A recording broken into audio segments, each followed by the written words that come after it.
In today's world, being able to focus is almost like a superpower. You rarely see anyone who's able to concentrate on a single task for hours.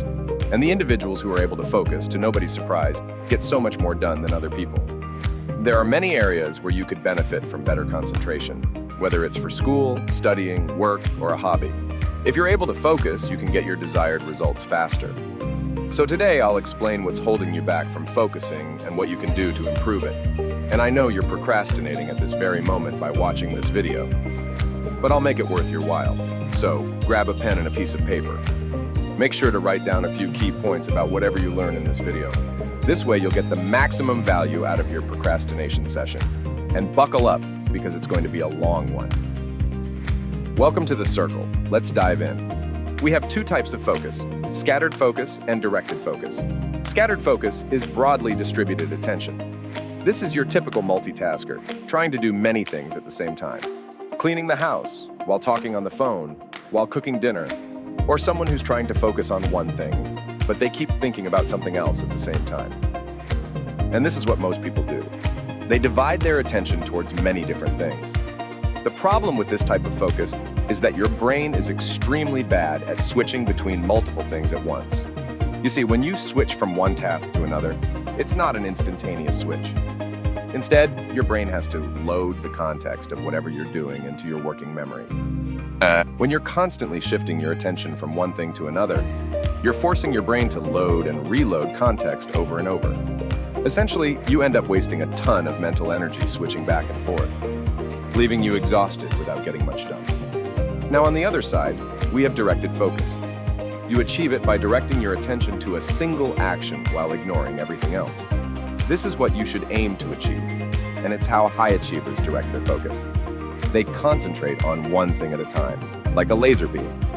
And they do that thing to the maximum of their ability while disregarding all other stimuli. So what can you do to avoid scattered focus? It's simple. You should aim to remove all distractions and avoid any stimuli which could potentially harm your concentration. Let's look at it this way. Let's say you have 5 units of focus available at any time. That means you can use those 5 units in any way you like.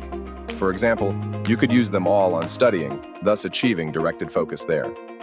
Now let's say your mom enters your room while you're studying and tells you that dinner will be ready in 45 minutes. Even if you were super concentrated, and even if that interaction only lasted for 10 seconds, your attention is now divided. Dinner will now be on your mind, and your focus will not be as good as it was before. One of the focus units was used on that dinner, taking it away from your studying session. It's now going to take some time before you're able to fully regain your focus, and you'll end up wasting your mental energy in the process. Now, the funny thing is, you're most likely carrying a similarly distracting mom with you all the time: your phone. This tiny device is the biggest anti-focus machine there is. It rings, it vibrates, and whenever you get a new notification, it makes a sound. That beep is all it takes to take your mind off the thing you were supposed to be concentrating on.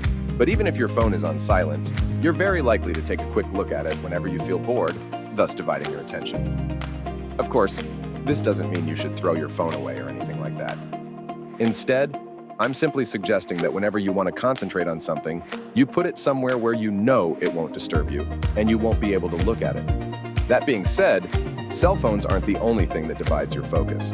Anything can do that, but your phone is probably the biggest contributor. The point is to become aware of the possible distractions and to avoid them. Another thing that could be affecting your ability to focus is your physiology. This is something that is not considered often. However, if you want your mind to function optimally, you need to take care of your body. If you're sleeping under 7 hours per day, your concentration will suffer. On the contrary, it's been shown that getting 9 hours of sleep leads to a better ability to focus during the day. Exercise is also something that should be done on a daily basis. Thanks to the release of dopamine, norepinephrine, serotonin, and other neurotransmitters, your ability to focus on difficult tasks improves. By exercise, I don't mean going out and running a marathon, but a short walk around the block is already sufficient. Bonus points if it's a walk in nature. Hydration is also very important. You might have noticed that when you wake up in the morning, you can't really think straight right away. One of the reasons is that you hadn't drunk anything for over 8 hours, so you're mildly dehydrated. Your diet plays another big role in your performance. If you're indulging and stuffing your face with unhealthy food or drinking soda, you're doing your brain a disservice. Food that is high in sugar content leads to brain fog and the inability to concentrate. You might want to look into some healthier alternatives. So if you want to focus more easily, make sure to take care of your body. Now let's take a look at how to build your focus. It should be noted that concentration is a skill. You can actually train your focus like you would train for a sport. The more you do it, the better you get at it. When you start, you might be able to focus for just 10 minutes. But when you do that day after day, your ability to concentrate will strengthen, and you'll be able to do it for longer periods of time. So if you can't concentrate for hours right now, that's fine. You can train your directed focus over time. The best way to practice your focus is to have a certain time in your day when you concentrate intensely on just one task. Basically, you want to make concentration a regular habit. A lot of us are waiting for the opportunity when everything is perfect, when we're feeling motivated, and when all the planets are aligned before we go and try to focus. But that's the wrong approach. Instead, it's way better to have a dedicated time in the day when you sit down and just concentrate on one thing for as long as you can. You then want to protect that block of time. The best time for focus is in the morning, about 1 hour after waking up. Usually, that's when you're fully awake and your mind is not yet occupied with other things that require your attention. Plus, at that time, you typically have no distractions and you have all your focus units ready to be distributed. This time of the day has been utilized by many historic artists, writers, and philosophers. But what about the afternoon? Well, you see, if you've had a busy day, your attention has already been scattered in many different directions, and your brain is heavily stimulated. That's why it's so much easier to focus in the morning. Your brain has been resting for 8 hours after all. So if you decide in the middle of a distracted afternoon to switch your attention to a cognitively demanding task, for example, studying, you'll have a hard time directing your focus. Your mind will already be occupied with other things. Such attempts will, therefore, frequently fail. But that doesn't mean it's impossible to focus late in the day. You just need to unstimulate your brain. And you do that by taking a proper break. You see, it's very hard to concentrate on something for a longer period of time without getting mentally tired. And it doesn't matter if it's scattered or directed focus. Both are exhausting. That's why you need to take a break and give your mind a rest after a while. However, this is where most people slip up. You see, taking a break doesn't mean pulling out your phone and browsing Instagram, YouTube, or whatever. You're still stimulating your brain and you're still mentally engaged, therefore draining your mental energy instead of recharging it. What you should do instead is go for a walk, meditate, or maybe take a nap. These activities allow you to unplug and start recharging your mental energy because they're not as stimulating. I know it might sound boring, but you should allow yourself to be bored to give your brain some breathing room.